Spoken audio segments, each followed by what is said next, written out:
एक 12 साल का बच्चा एक अजीब सी बीमारी का शिकार होता है और कोमा में चला जाता है। ऐसी कंडीशन जिसमें डॉक्टर्स भी भगवान भरोसे हो जाते हैं। ऐसा सिर्फ तभी हो सकता है जब डॉक्टर के सारे ट्रीटमेंट नाकामयाब होते हैं। अगर भगवान चाहे तो कोई भी इंसान एक झटके में कोमा से बाहर आ जाते हैं, और अगर नहीं चाहता भगवान तो वो मरीज धीरे धीरे मौत की ओर बढ़ने लगता है। कुछ ऐसी ही हालत थी 12 साल के मार्टिन पिस्टोरियस की, जो जनवरी 1988 तक एकदम ठीक थे और अपनी ज़िंदगी खेल कूद कर मज़े में बिता रहे थे। लेकिन एक दिन वो अपनी स्कूल से वापस आते हैं और अपनी माँ को बताते हैं कि उसके गले में एक अजीब सी जलन हो रही है। उसकी माँ ये सुनकर थोड़ी सी चिंतित तो ज़रूर होती है, लेकिन उसकी माँ को ये अंदाज़ा नहीं था कि ये छोटी सी दिखने वाली चीज़ उसके बच्चे की ज़िंदगी बर्बाद करने वाली है। इस बात को एक महीना भी नहीं हुआ जो मार्टिन के गले में उठी जलन मार्टिन को कमज़ोर करती है। फिर वो धीरे धीरे मानसिक रूप से भी कमज़ोर होने लगता है। चीज़ें भूलने से लेकर सोचने समझने की क्षमता भी कम पड़ने लगती है। और जब मार्टिन के घर वाले और डॉक्टर इस कड़ी को जोड़ पाते, उससे पहले ही 12 साल का मार्टिन कोमा में चला गया था। हालांकि कोमा में जाने से ठीक पहले डॉक्टर्स ने टेस्ट किए थे, जिसमें उनको डाउट था कि मार्टिन सेरेब्रल ट्यूबरकुलोसिस या मेनिंजाइटिस जैसी बीमारी से जूझ रहे हो।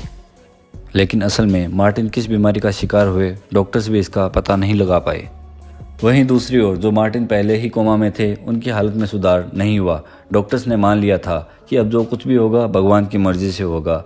मतलब कोई जादू ही जिंदा लाश में जान डाल सकता था। मार्टिन हर रोज़ मौत की ओर एक कदम बढ़ रहे थे। इसलिए डॉक्टर्स ने मार्टिन के घर वालों को सुझाव दिया कि अब वो चाहे तो मार्टिन को घर ले जा सकते हैं और मार्टिन की देखभाल करें, क्योंकि डॉक्टर्स के पास कोई भी ऐसा रास्ता नहीं था जो मार्टिन के मौत की तरफ बढ़ते हुए कदम रोक दे, क्योंकि मार्टिन अब जिंदा लाश बन चुके थे। लेकिन परिवार एक ऐसी चीज़ है जो सबसे ऊपर है। वो हर दिन मार्टिन को देखते और सोचते कि अब ये उठेगा। हर रोज़ दुआ मांगते, हर रोज़ वो मेहनत करते जिससे मार्टिन ठीक हो जाए। लेकिन लगातार मेहनत करने के बाद भी मार्टिन ठीक नहीं हुए। 5 साल बीत गए, लेकिन मार्टिन के अंदर 1% भी इम्प्रूवमेंट नहीं आई। अब परिवार वाले भी मान बैठे थे कि मार्टिन कभी ठीक नहीं होगा।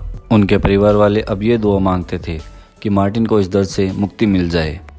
लेकिन फिर भी उनके परिवार वालों ने अगले 7 साल तक उनकी देखरेख की। फिर एक दिन इस परिवार की ज़िंदगी में वो दिन भी आया जिस दिन सब लोग हैरान रह गए, जब 12 साल से मार्टिन होश में आ गया। यह देख सबसे पहले किसी को कुछ समझ में नहीं आया। सबको लगा ये सपना है। हर कोई मार्टिन को गले लगाकर रो रहा था, हर कोई खुश था। लेकिन मार्टिन बोला तो सारे हैरान रह गए। मार्टिन ने बीते 10 साल की हर बात बताई। उसने बताया कि कोमा में जाने के 2 साल बाद ही वो होश में आ गया था। वो एक बार फिर से जिंदा हो चुका था। उसे वो सब कुछ महसूस हो रहा था जो उसके आसपास होता। वॉइस, स्मेल, सब कुछ फील करता था वो। लेकिन उसको कुछ दिखाई नहीं देता था, ना ही वो कोई मूवमेंट कर पाता जिससे वो बता सके कि वो जिंदा है। उसे लगता था कि वो किसी अंधेरे में और धुएं में खो गया है। सोचो उस वक्त मार्टिन पे क्या बीत रही होगी, जब उसके आसपास हो रही घटनाओं को सुन तो सकता था, लेकिन ना ही बोल सकता, ना ही देख सकता। मार्टिन ने यह भी बताया कि जैसे जैसे उसके परिवार वालों ने उसके ठीक होने की उम्मीद खो दी थी, मार्टिन भी एक अलग दुनिया में ये भी सच मान बैठा कि वो कभी ठीक नहीं होगा। ऐसे में मार्टिन के आसपास हो रही चीज़ों से कभी तो वो खुश होता, तो कभी ज़ोर ज़ोर से रोता, और तो और कभी कभी वो डिप्रेशन में भी चला जाता। क्योंकि मार्टिन ने एक बार अपनी माँ को ये कहते सुन लिया था कि काश भगवान मार्टिन को इस दर्द से मुक्ति दे दे, जिसका उसे काफ़ी गहरा सदमा पहुंचा था। लेकिन 10 सालों में वो ये चीज़ समझ गया था कि उसके परिवार वाले कभी गलत नहीं सोचेंगे उसके लिए। बल्कि सच तो ये था कि जिस दर्द से वो जूझ रहा था, ठीक वैसी ही तकलीफ उसके परिवार वालों को भी हो रही थी। मार्टिन उस दौरान हर रोज़ कोशिश करता कि उसके अंदर कोई मूवमेंट आए ताकि वो इशारा कर सके कि वो ज़िंदा है। फिर एक दिन उसकी कोशिश रंग लाई जब उसके हाथ की एक उंगली हिलने लगी। लेकिन ये मूवमेंट इतना कम था कि पिछले 10 सालों में जो परिवार उम्मीद खो चुका था, उसको ये हल्का सा इशारा दिखा ही नहीं। और ऐसा कई दिनों तक चलता रहा। परिवार को इशारा करने की मार्टिन की कोशिश फेल होती रही। और इसी तरह वो दिन भी आ गया जब एक दिन मार्टिन ने फिर से एक बार दुनिया देखी।